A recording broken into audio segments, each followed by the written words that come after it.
Bienvenue dans cette nouvelle vidéo pour la deuxième partie de l'update de janvier. Comme je vous avais dit dans la première partie, j'avais divisé en deux 8 lectures, 4 par vidéo. Ça me paraissait un bon compromis. Donc cette vidéo va commencer par une déception. Vraiment, je les ai pris dans l'ordre là où je les ai lus. Enfin, là où je les ai terminés plutôt. Et j'ai écouté, donc en audio, Les Dieux Silencieux, le tome 2 de Justine Cole, qui est de base chez Brajlon, si je dis pas de bêtises. Je vérifie en même temps que je vous dis ça. Oui, c'est ça. Il est chez Brajlon et donc je l'ai écouté en audio. J'avais lu le tome 1 il y a quelques années que j'avais beaucoup aimé, qui était très contemplatif, mais qui me convenait très très bien, en tout cas de ma manière de lire à l'époque. Et par contre, ce tome 2 est globalement une grosse déception. C'est coupé en 4 parties. Il y a une seule partie là où j'avais vraiment l'impression de retrouver le personnage du tome 1 et toute l'intrigue qui allait avec. Mais pour le reste, je me suis ennuyée royalement. J'ai trouvé qu'il y avait beaucoup trop de répétitions. Je vois qu'en plus, le tome 3 n'est pas encore sorti en VO. J'ai vraiment très très peur de cette sortie. Mais vraiment, la direction que ça a pris, j'ai pas adhéré. Alors, je sais pas si c'est la traduction qui a fait que c'était pas bon, parce que de base c'est en anglais, et clairement un livre comme ça, je pense que je me sentirais jamais assez prête pour le lire en anglais. Mais vraiment, ce tome 2, je sais pas à quoi il servait. On a quand même un tout petit peu avancé dans... Enfin, il s'est quand même passé des choses, mais c'est vrai que j'ai du mal à visualiser, pas vraiment ce qui s'est passé, mais qu'est-ce que ça va apporter dans l'histoire. Vraiment, je me suis pas retrouvée vis-à-vis de ça.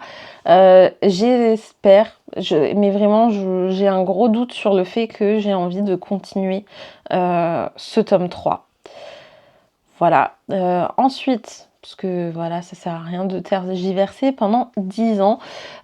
Pour mon club de... Enfin, ouais, on va dire mon club de lecture, on devait lire un livre qu'on avait eu à Noël, tout confondu. Donc comme j'avais déjà lu l'autre livre que j'ai eu en cadeau à Noël, j'ai eu de Ingrid la lectrice Les Lendemains de Melissa d'Acosta. Et dans cette histoire, on va suivre Amande qui va se réfugier dans une maison en Auvergne pour passer pour que son chagrin passe, qu'elle se sorte de sa vie d'avant, parce que malheureusement elle a perdu donc son mari et son bébé à naître. Donc c'est vraiment une lecture qui est difficile, en tout cas les premiers chapitres, vraiment. Quand on apprend tous les malheurs qui tombent sur Amande, enfin qui lui sont tombés dessus, et pourquoi elle est arrivée là, vraiment, sur le moment, je vous assure que ça fait pas très très feel good. Je me suis limite sentie mal, je me suis fait waouh, pourquoi? Oui, non, je vois pourquoi, mais c'était vraiment dur à lire. J'ai eu beaucoup trop d'émotions, je pense, dans ce sens-là. Donc je pense qu'il faut avoir un certain... En fait, c'est pour ça que je vous dis ça, c'est que je pense qu'il faut avoir un certain mood pour le lire. C'est-à-dire que si vous êtes déjà dans un bad mood, de vous rajouter cette lecture-là, ça va pas être un bon truc, surtout le temps de passer le début. Après, quand on avance dans l'histoire, déjà on va en apprendre plus sur elle, sur son conjoint qui est parti, sur ses aspirations, sur ce qu'elle veut faire, sur sa famille, surtout sa belle famille, etc. C'est hyper intéressant, mais ça ne sera pas mon roman préféré de Melissa d'Acosta. Je pense que ça sera un peu dur de dépasser tout le bleu du ciel. en tout cas dans mon cœur, parce que je trouve que la fin, par rapport à tout ce qui a été passé, etc., c'est beaucoup trop facile. Alors ça m'a pas non plus gâché la lecture, mais je veux dire que par rapport à d'autres, malheureusement, je ne la retiendrai pas aussi longtemps dans ma mémoire pour ces raisons-là. Ensuite, donc pareil, je vous mettrai la couverture quelque part. J'ai lu Rendez-vous sous les étoiles de Chloé Duval. J'avais lu en décembre, hop, je ne sais, le tome précédent, donc Rendez-vous sous le gui. Donc en tout cas pour l'instant dans cette saga, je ne sais pas si l'autrice va continuer, mais il y a une nouvelle gratuite, donc là où on va suivre Julien et Clémentine. Il y a un premier tome, mais qui plus ou moins est un deuxième tome, sauf que c'est un plus gros livre, voilà. Là on va suivre Charlène et Olivier. Et dans ce troisième tome, on va suivre Cédric et Camille. Romance de Noël, on se doute qu'il y a une romance. Le concept global, c'est que il y a 3 propriétaires d'une pâtisserie librairie, là où tu peux te poser pour lire, voilà. Il y a que leurs coups de cœur qui sont là, et donc les propriétaires, c'est Olivier, Charlène et Cédric. Et après, il y a d'autres personnes qui parasitent autour. J'avais énormément aimé la première nouvelle avec Julien et Clémentine. Je crois que j'ai dit Clémence, mais c'est Clémentine. C'est ma tête qui va dedans. J'avais vraiment beaucoup aimé. J'avais bien aimé également le tome 2. Et je pense que ce tome 3, je l'ai lu un peu trop rapidement. Alors déjà, faut savoir que le personnage de Cédric n'était pas forcément celui qui m'attirait le plus de base. Je comprends avec son histoire, etc. Pourquoi. Après, la seule chose, c'est que je pense qu'il faut les espacer. Parce que le tome 2 et le tome 3, du coup, se passent globalement au même moment et il y a des scènes croisées. Et je n'ai pas eu le temps d'oublier certains éléments que forcément j'avais l'impression d'avoir des répétitions dans ce tome 3. En dehors de ces répétitions, parce qu'il y a des moments croisés, alors pas tous, parce que forcément ça fait un peu roman choral, on voit le point de vue de chaque personnage, etc.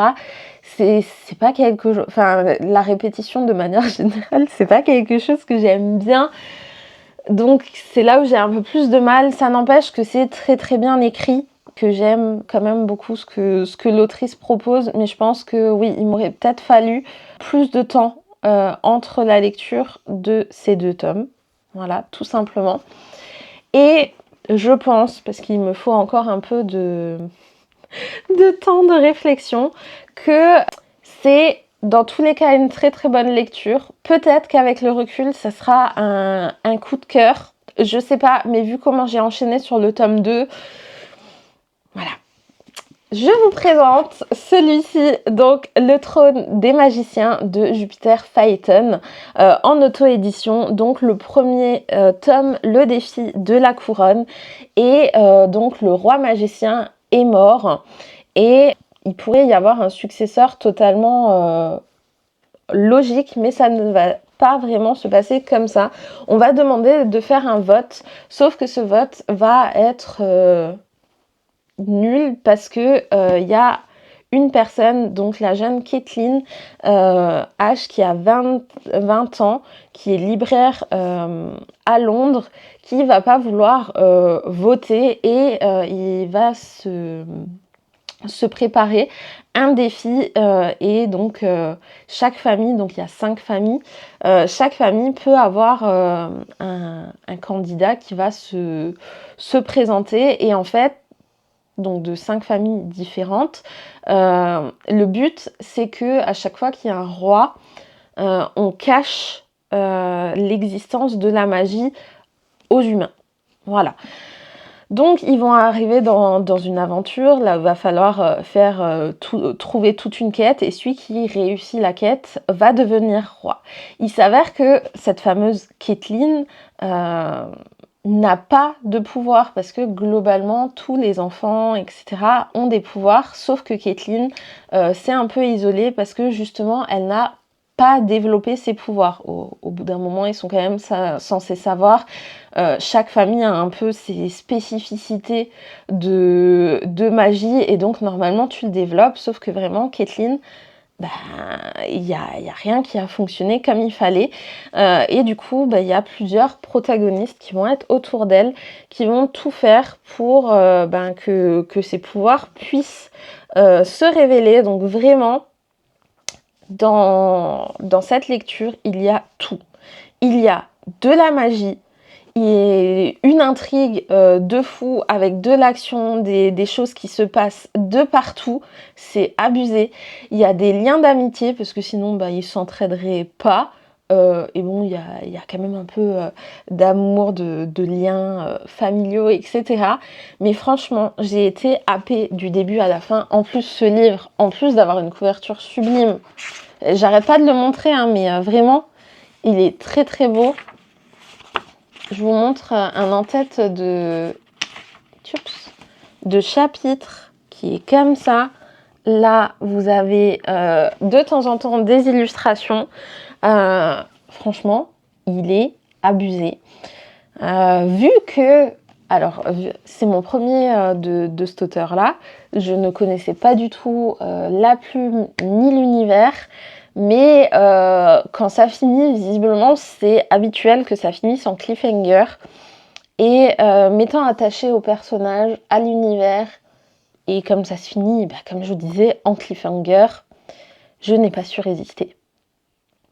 J'ai commencé le tome 2, enfin je me suis procuré le tome 2 que j'ai en liseuse parce que rien de plus pratique quand tu as une boulimie livresque d'avoir la liseuse et de pouvoir, je suppose que je vous parlerai de ce tome 2 et je ne sais pas, peut-être du tome 3 selon comment j'avance, en tout cas pour la prochaine update pour le mois de février. Ce tome 2 n'était pas du tout prévu dans mes lectures, dans ma palle de février. Mais écoutez, c'est pas grave, il y a pire dans la vie. Mais vraiment, je suis addict. Ça fait quand même un peu... Enfin, non, c'est pas jeunesse, mais je pense que ça peut passer. En tout cas, il n'y avait pas de grosses scènes olé olé. Donc, écoutez, pour moi, c'est parfait.